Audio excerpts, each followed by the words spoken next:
First class? In those clothes? Brenda's voice cut through the terminal like a slap. Passengers paused mid-step, all eyes snapping to the gate. A black woman, holding her passport and e-ticket, stood frozen as the gate agent's smirk twisted into something cruel. "You think I'm stupid?"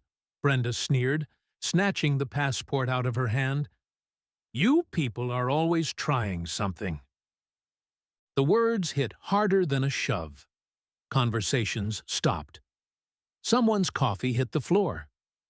Without warning, Brenda ripped the passport in half, holding it up like a trophy for the whole terminal to see. A gasp went through the crowd. A little boy stared, wide-eyed. A middle-aged man pulled out his phone, recording. The black woman's hands shook, but her face stayed calm, her jaw set, eyes burning with a mix of shame and fury. Brenda tossed the torn passport onto the counter. "You can forget about getting on this flight. Go find a bus, if you can afford it." No one stepped forward. No one said a word. The silence felt heavy, almost violent, as travelers watched the humiliation unfold in real time. Outside, rain battered the glass, gray light flickering over the American flag by the entrance. The black woman took a slow breath, knuckles white around her backpack strap. She looked Brenda dead in the eye, unblinking. Airports are supposed to be about movement. Homecomings, goodbyes, fresh starts. But right now, everything was stuck. The security announcements faded. The only thing anyone heard was the sharp tear of a passport and the echoes of a country's history repeating itself. In the far corner, a TV showed cable news. A headline about American justice scrolled across the screen. But here, justice looked like a pile of torn paper and a crowd too scared to speak.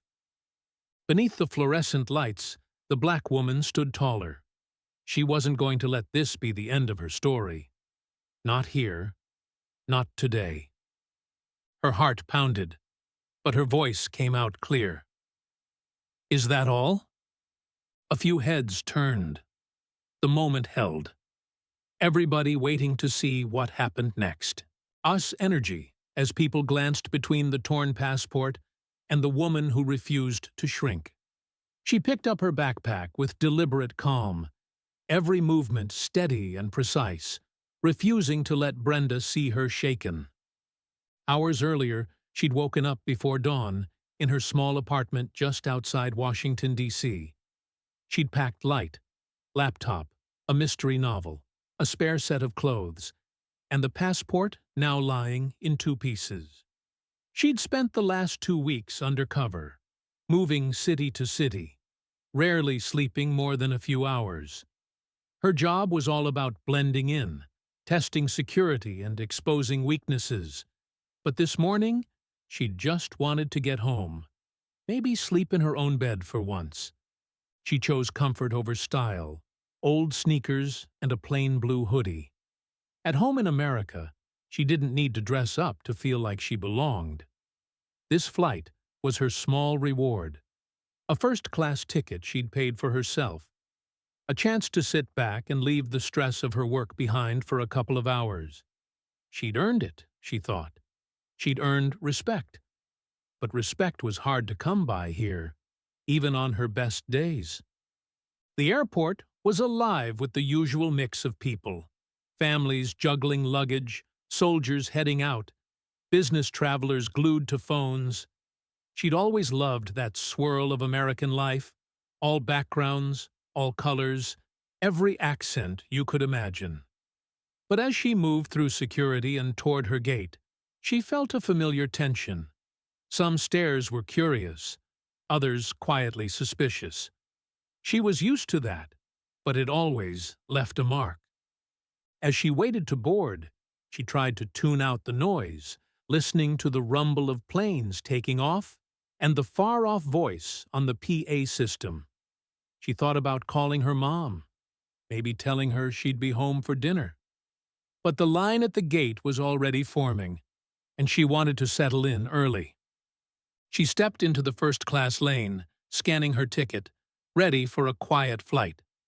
Instead, she met Brenda's glare and the kind of welcome no American should ever face in their own country. Now, with everyone watching, she tightened her grip on her bag and reminded herself, she wasn't just anybody. Not today. Not ever. Brenda leaned over the counter, her lips curled in open contempt. She didn't bother lowering her voice. You're holding up the line. First class isn't for you, sweetheart. Let the real passengers through. The people in line shifted uncomfortably, pretending to check their phones, avoiding the scene. Some stared. Others just turned away, like this wasn't their problem. The woman felt the old sting, being judged by her skin, her clothes, the simple fact that she dared to stand where someone like Brenda thought she didn't belong. She stood her ground, sliding her e-ticket and ID across the counter. You can check the name. It's all there. I'm not asking for anything special. Brenda picked up the torn passport, waving it like evidence. You know how many fake documents we see? You think I haven't caught your type before? People trying to scam their way into first class, acting like they own the place? Her words were sharp, made to hurt. She leaned closer, voice dropping to a sneer. Did you steal this ticket? Or maybe you used someone else's ID? She looked the woman up and down, slow and deliberate, making sure everyone around could see her doubt. No way you paid for this with your own money. Not dressed like that. A ripple went through the line.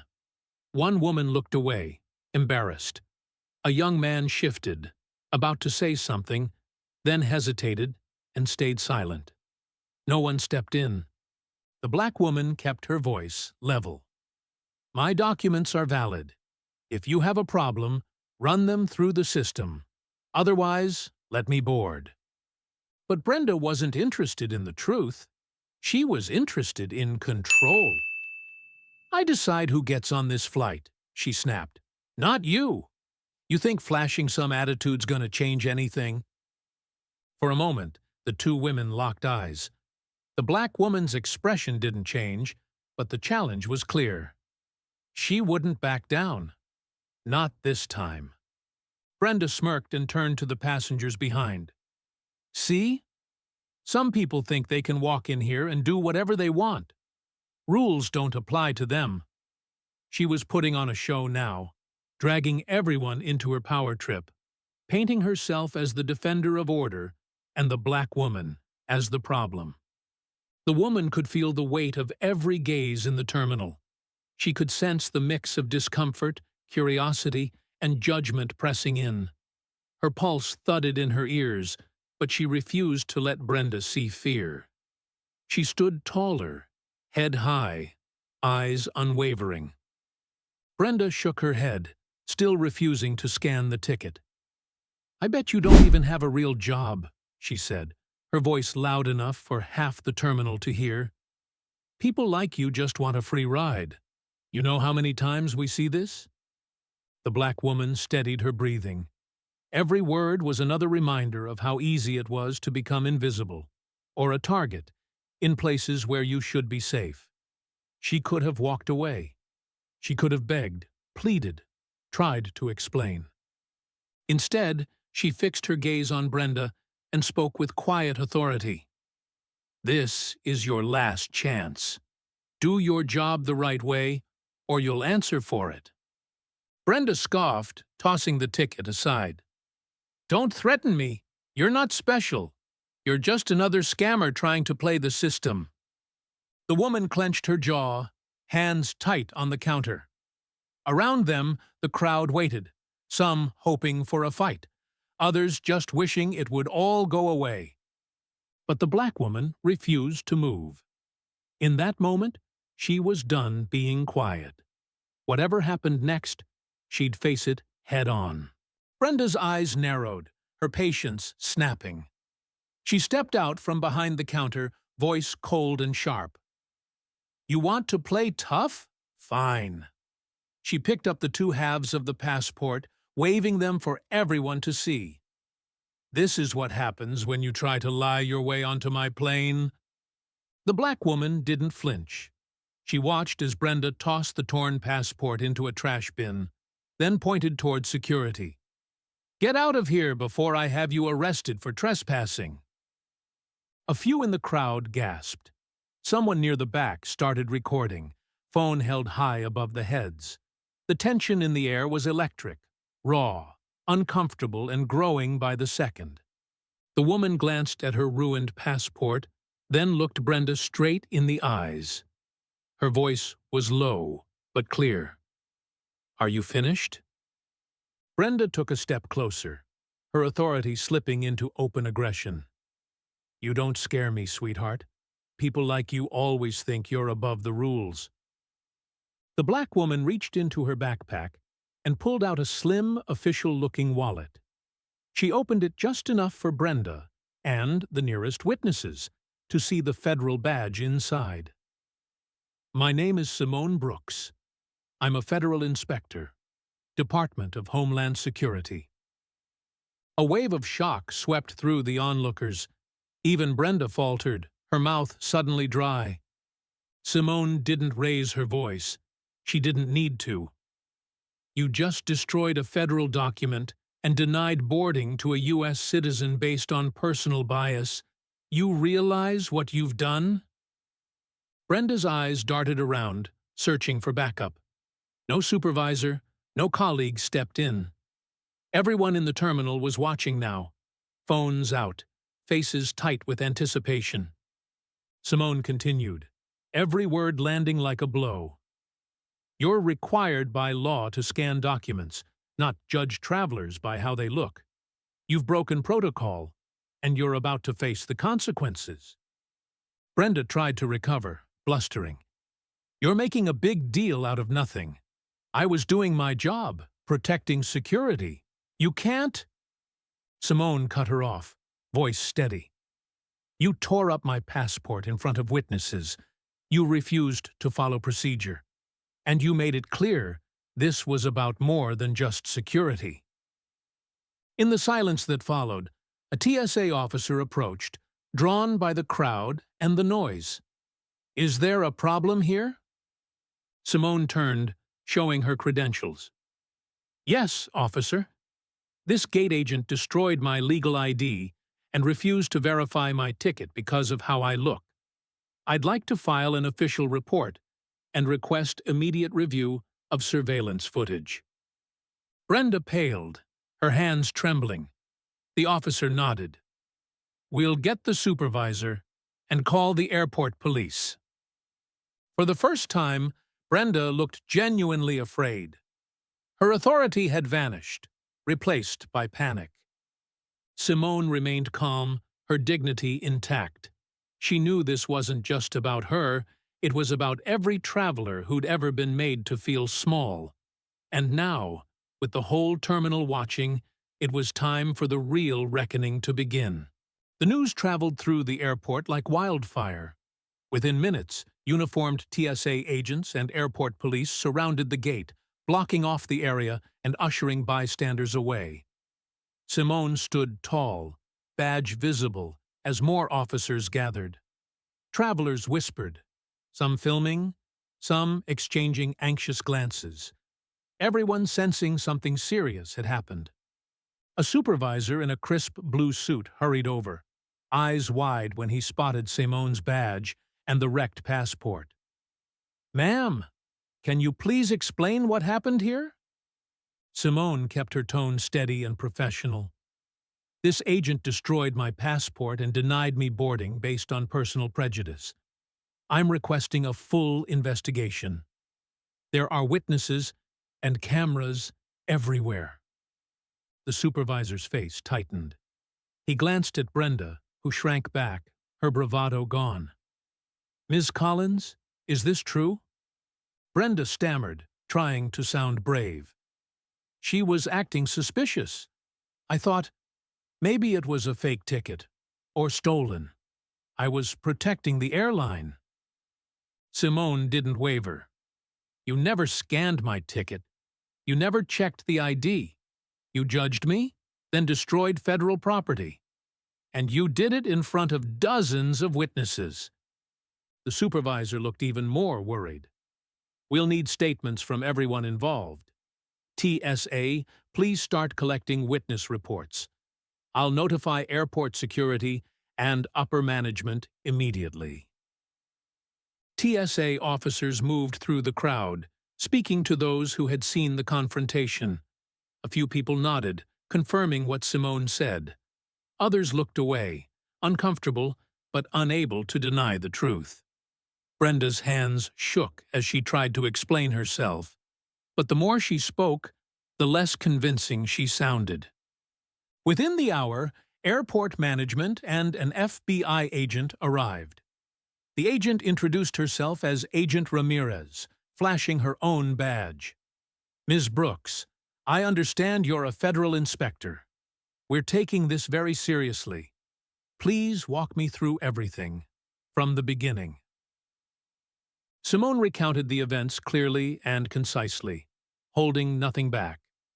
Agent Ramirez listened carefully, taking notes. She turned to Brenda and asked, "Why didn't you follow standard procedures, Ms. Collins?" Brenda's eyes darted between Simone and the officers. I thought I was doing the right thing. There were complaints before, but..." Her voice trailed off. The FBI agent's face was unreadable. "We'll be reviewing your personnel file and all surveillance footage. Please don't leave the terminal." Simone stood a little straighter as the investigation unfolded. She saw the manager and supervisor quietly discussing, faces pale as they realized the scope of what was happening. It wasn't just one agent's mistake. Previous complaints about Brenda, ignored and buried, were suddenly under the spotlight. Outside, cable news vans pulled up as the story began to trend online. Federal inspector humiliated at airport. Racial bias under investigation. Across social media, Americans debated what justice should look like. Inside, Simone watched as the wheels of accountability finally turned. And for the first time all day, she felt a flicker of hope. The investigation moved fast. Within 24 hours, airport management placed Brenda on immediate suspension, escorted from the terminal by security. Local news showed her leaving, face hidden, reporters shouting questions she refused to answer. Simone watched from her hotel room as the story spread across national news. Morning shows, social media feeds, headlines on every major American site. Gate agent suspended after ripping up black woman's passport. Federal inspector exposes racism at airport. At the airport, FBI agents interviewed everyone who'd witnessed the incident. TSA pulled security footage and reviewed Brenda's employment history. Simone gave her full account, calm and unflinching, answering every question. In her mind, it wasn't just about justice for herself. It was about setting a standard for how these cases should be handled, about making sure no one else would face what she'd endured. As the truth came out, the pattern grew clear. Brenda had a record of previous complaints. Minority travelers denied. Reports quietly closed. Files marked resolved without action. The manager, too, was brought in for questioning. Surveillance footage revealed him waving away past issues, choosing silence over accountability. Now, with public pressure rising and the FBI involved, there was nowhere left to hide. Simone sat across from Agent Ramirez and airport officials as the investigation wrapped up. The evidence was overwhelming, protocol ignored, documents destroyed, and a clear bias pattern. Brenda's defense crumbled. Her words now sounded empty, rehearsed, her hands trembling as she signed her statement. Within a week, formal charges landed. Brenda was indicted for destruction of federal property and civil rights violations. Her manager faced disciplinary action for covering up discrimination, with threats of further legal consequences. The airline issued a public statement on national TV promising a full internal review and zero tolerance for racial bias. Their CEO looked directly into the camera. "This is not who we are as a company, and we will do everything possible to ensure every American is treated with dignity and respect." Simone watched the announcement with a complicated mix of satisfaction and sorrow. Justice was being served, but the wounds from that day weren't easily healed. She thought of all the travelers who never spoke up, who let humiliation settle quietly in their bones.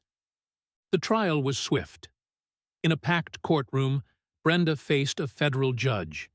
Video footage played for the jury, every second of her arrogance and cruelty on full display. Simone testified, her words steady and powerful. The judge spoke directly to Brenda. "You abused your authority. You let prejudice guide your actions. That cannot stand in America." When the verdict was read, guilty on all counts, Simone exhaled. Brenda was sentenced to federal prison, her career and reputation erased. The manager was fired, barred from working in the airline industry. Headlines ran coast to coast. "Justice at last for Black traveler." Simone left the courthouse with her head held high. She knew the fight wasn't over, but for once, the system had worked. Outside the courthouse, the air was cool and heavy with the sounds of the city. Simone stood on the steps, reporters clustered nearby, cameras flashing as she walked past. She ignored their questions. She wasn't looking for attention. She just wanted a quiet moment to breathe. As the news spread, messages poured into her inbox. Americans from every corner of the country, New York, Atlanta, Houston, Toronto, even London, sent notes of support, gratitude, and their own stories. Some shared how they, too, had been humiliated in airports or stores, denied opportunity because of their skin or their name. Others simply thanked her for standing up, for not letting it slide. One message hit harder than the rest. A mother from Detroit wrote, "My daughter saw your story on the news. She asked me if it means things will get better for us now. I told her yes, because people like you are fighting for us." Simone read it twice, then closed her eyes and let herself feel the weight and hope in those words. In the weeks that followed, the airport made real changes. Diversity training was overhauled. Complaints could no longer be buried. A new task force, led by people from different backgrounds, was launched to review every report. At terminals across America, posters went up. "Every traveler deserves respect." The airline kept its promise, running public service announcements and pushing for stronger oversight, not just in their company, but industry-wide. Simone's name was never mentioned, but her stand had started something bigger than herself. She met with lawmakers in Washington, testifying about what happened and how to stop it from happening again. Her words carried weight. This time, people listened. New legislation was drafted to protect travelers, and Simone helped shape the policies that would make airports safer and fairer for everyone. Life moved on, but some things changed forever. Simone still traveled for work, but she noticed small things now. Agents who smiled a little more, who checked every ID with the same care, who looked her in the eye and treated her with dignity. She hoped those changes would last, and that no one would ever have to go through what she did. One evening, she sat by her window watching the lights of the city. Her phone buzzed with another message. A picture of a little girl, grinning, waving a tiny American flag at the airport. The caption read, "She wants to be just like you." Simone smiled, pride and hope swelling in her chest. She thought about that day at the gate, the humiliation, the fight, and the justice that finally came. She knew she didn't win just for herself. She won for every person who'd ever been told they didn't belong, for every traveler who wanted nothing more than respect and a fair shot. As night fell, Simone whispered to herself, "This is my country too." And for the first time in a long while, she truly believed it.